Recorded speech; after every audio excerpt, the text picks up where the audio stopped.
goal setting and planning. Did I have a choice in these? I was just told. Anyway, goal setting and planning. Successful leaders focus on a purpose and what they want to achieve. And how do they achieve this? By setting specific goals. The ability to set specific goals enhances all of us to achieve what we want to achieve. So what is a goal? A goal is a specific objective you and your team must achieve.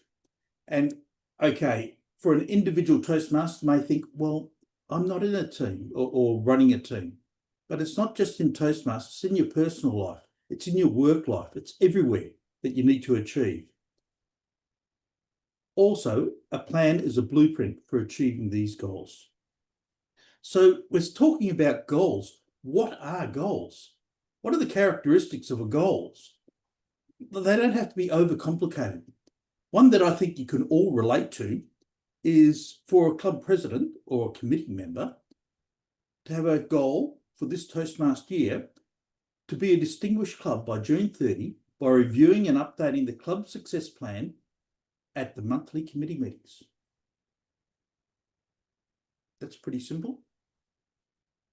But there's characteristics of a goal, which hopefully I've included in that statement.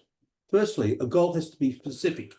It has to clearly state what must happen. It has to be measurable. Results can be easily validated. And that's correct. At the end of June 30th, we're distinguished or not. Action orientated. It begins with the words to, followed by a verb. Well, we will be reviewing the club success plan at our monthly committee meeting and changing it if necessary, updating it. They have to be realistic.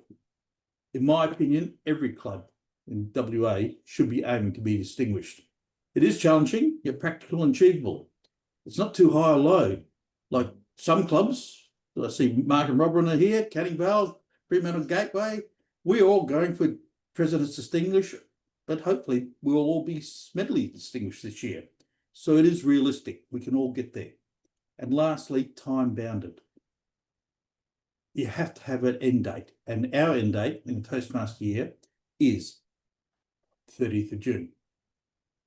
So how do you implement these goals? You have to involve the team members in setting goals. People increase commitment to goals when they're involved in the actual setting of them. We're lucky that Toastmasters has given us the club success plan because that is, for a club, how we're going to achieve. And it's not the be-all and end-all, the club success plan, because I've always had the philosophy, if you look after the members, the goals will be achieved in the Distinguished Club program. However, the club success plan just puts together and lets us focus on what the club members need. So, implementing goals. What we need to do is involve team members in setting the goals. We need to write each goal down.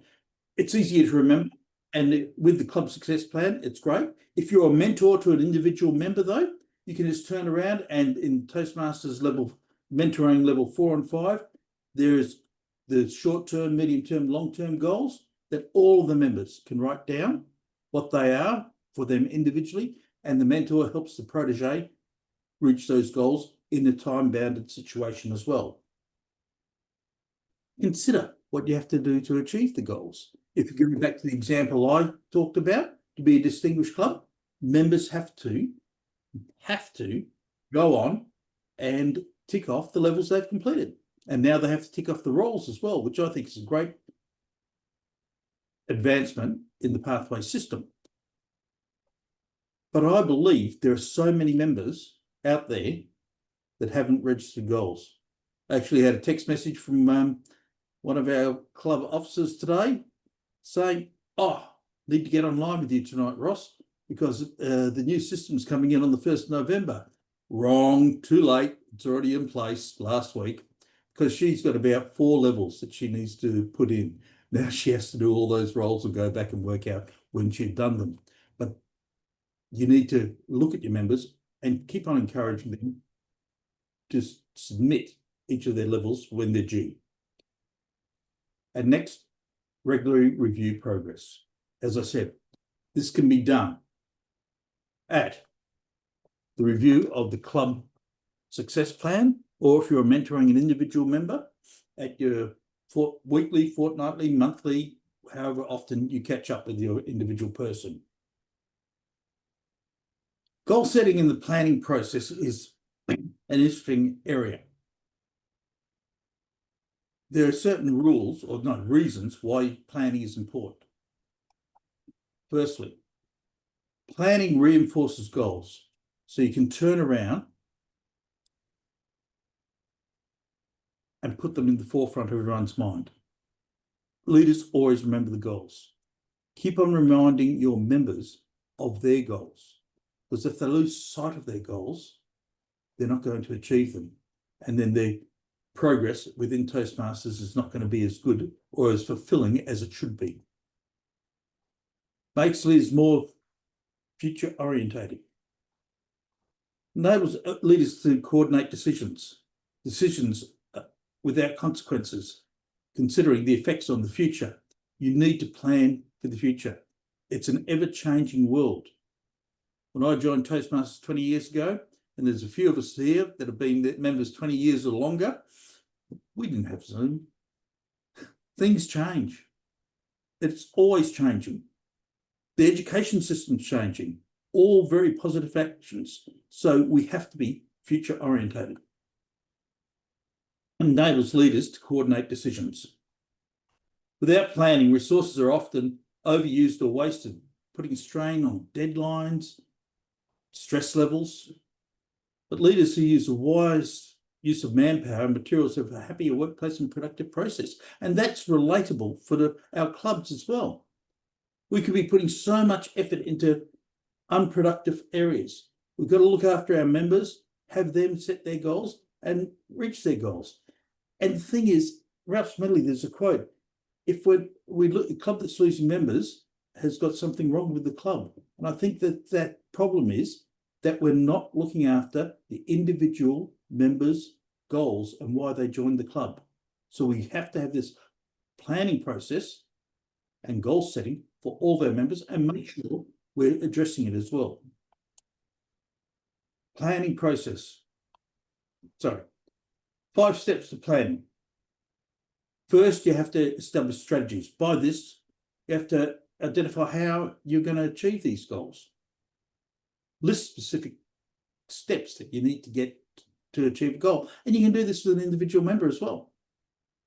What they have to do, when they're going to do their icebreaker, when they're going to do the next speech and the next, and different meeting roles in the new system or the enhanced system.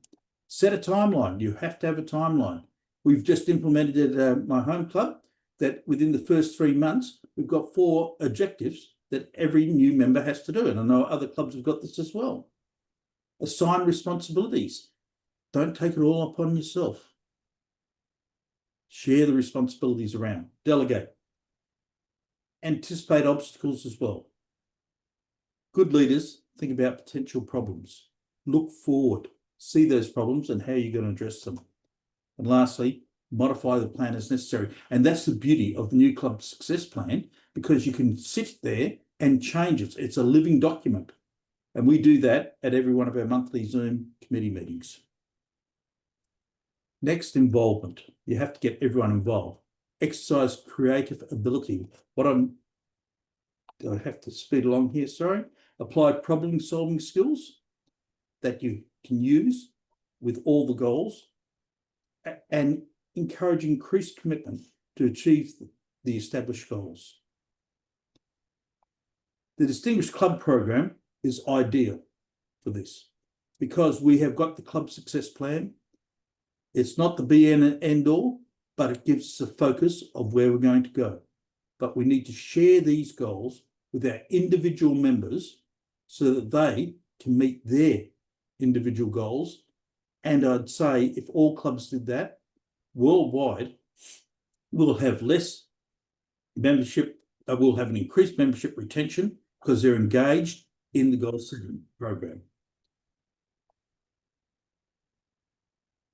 Careful goal setting and planning are the keys of achieving results, making an individual a successful leader. Go forth and set your goals. And goal setting and planning results in a successful leader.